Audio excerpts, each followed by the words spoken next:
trashes who you are and your family, and then you hurt yourself in the end. No good. We were approached last year, 1 year to the date, by the New Hampshire National Guard, who said to us, our soldiers are coming back from overseas. Is there something you can do? In fact, there is something we'd like you to do. Is it possible for the Vet Center program to meet with our soldiers? Now, most of us are veterans, and we can't say no because we're social workers. And we said, of course. And as Major General Clark said, that it's a 4-person team in the Manchester. Then the New Hampshire National Guard said that would be about 810 people. And we said, that's quite a crowd. Can we get back to you on that? What we did next was call the vet centers around New England, the small teams of vet centers, and we had all the volunteers we needed, and in 3 months we individually counseled each and every single soldier returning to New Hampshire on weekends, at nights, whatever it took to bring those soldiers home the right way, because we've learned lessons from the Vietnam War. And we're applying what we've learned today. That model has since expanded to other states, and we're growing as much as we can as a small organization. We are connected with the VA hospitals and get folks in now so tragedies don't occur then and there if necessary. And we want to continue. Our soldiers deserve it. We old soldiers want to pass this on. We do not want to duplicate mistakes from the past. And I, on behalf of all the Vet Center folks, sincerely appreciate this opportunity to speak today. Thank you.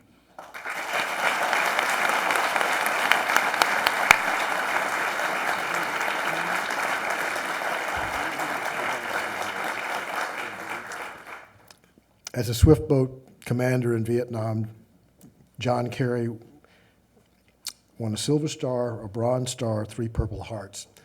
Among his many other achievements, Senator Kerry is one of the nation's strongest advocates for veterans. Senator Kerry.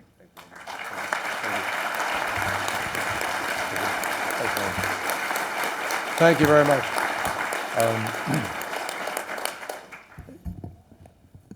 Thank you very much. Thanks for what you're doing at the Outreach Center effort. We are so appreciative. And Russell, thank you for being as courageous as you've been and for coming out like this to be such an example to everybody, because it is tough. There is a warrior culture. We all know you need it. That's how you win.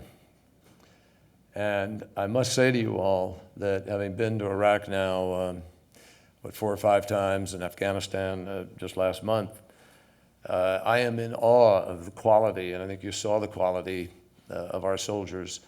They are unbelievably well trained. More importantly, they're being called on to do so much more in many ways than in almost any other war. They are city councilors to a local community trying to work out deals and arrangements. They are conflict resolution experts trying to bring different parties together. They're social workers on many occasions. They are construction workers. They are statesmen at times, with different people having to try to quell sectarian differences that are part of this struggle. So in saying thank you to Jeff Lucey and to Nate and to Russell, and I want everybody here to do that, we are thanking a remarkable young group of men and women, many of whom don't agree with policy necessarily, but they understand duty and they understand their love for each other. So we're so grateful to you. Thank you.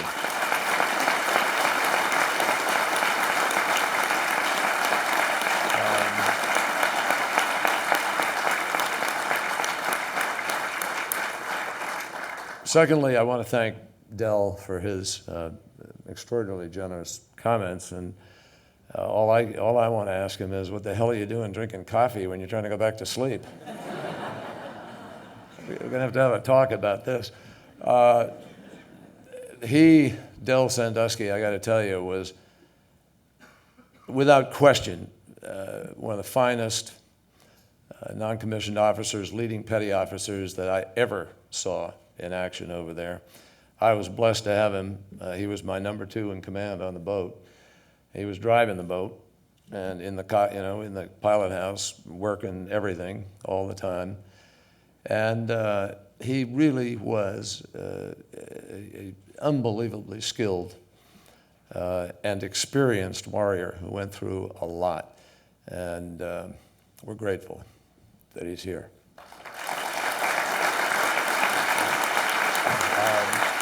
Now,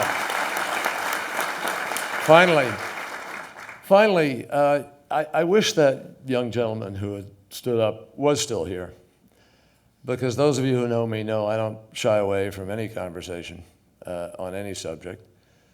And I would have liked to, have been able to talk to him. I understand that passion. I understand the anxiety and the frustration people feel here in the country.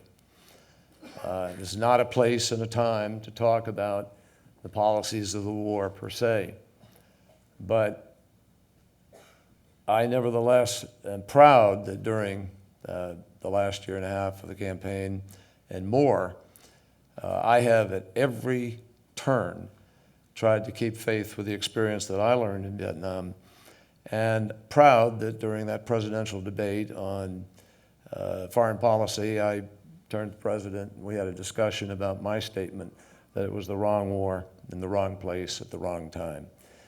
And that is something we have yet to work through in terms of what we're going to do, and that's another debate. But again, the bottom line, and it's what I opened up with, folks, we cannot confuse that passion and that division of opinion about what you do next with the solemn obligation we have to make certain that there are no Jeff Lucys in the future. That's what we have to do.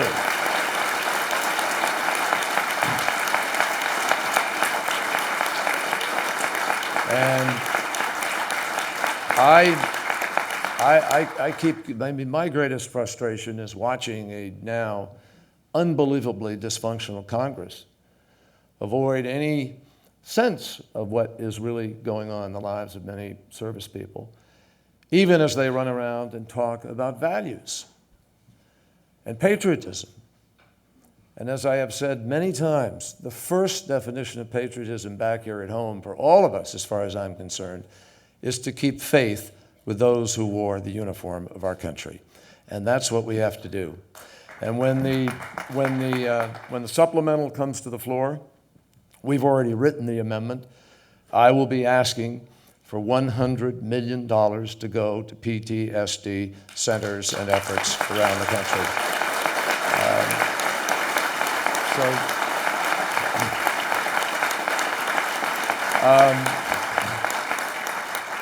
I thought, and I think you will join me in this feeling, I thought that was a brilliantly done documentary,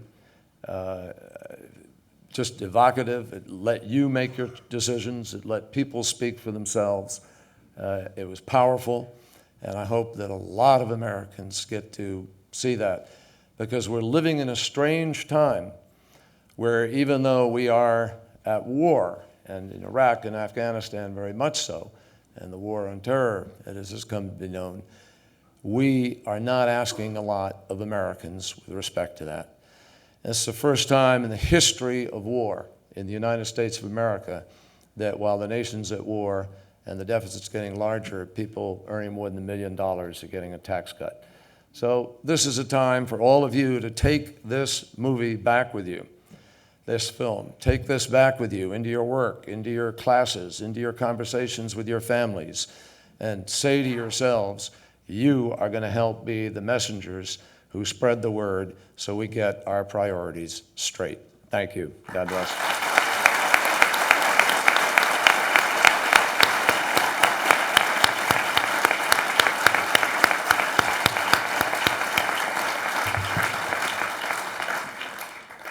Superb piece of work, a hugely important issue, and a rare piece of high quality television journalism.